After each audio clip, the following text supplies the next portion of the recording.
to the sky. Electric dreams, they aim so high, with platforms shine. Iyi ni ya televiziyo twakoze urugendo rwose twararuberetse itakukureta kuva twitangiye.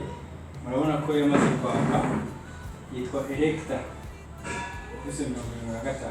Iyo twashyiragamo amatara urabona ko impande zose noneho ziri kwaka, ibintu byose bimeze neza. Reka tubashimire n'abandi mutugane bakorere televiziyo. Iyi televiziyo ni digitale, ikaba ari na smart, HDMI 3, wakiraho na flash n'ibindi byose ukabasha kureba.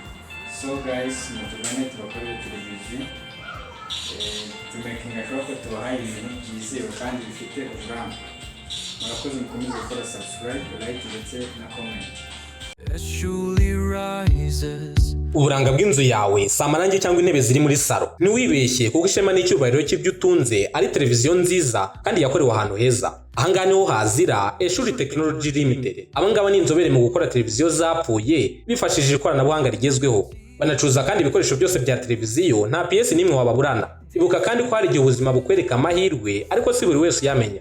Batanga kandi amasomo y'igihe gito ibizwi nka short course, aho mu mezi 3 gusa ubuzi gutekinika televiziyo n'ibindi bikoresho byose bya elektronike. Uru ni urufunguzo rw'ahazaza hawe, aho ubuhanga buhurira n'ikoranabuhanga. Eshuli Technology Limited dukorera mu mujyi wa Kigali hafi n'ibiro by'umurenge wa Gitega.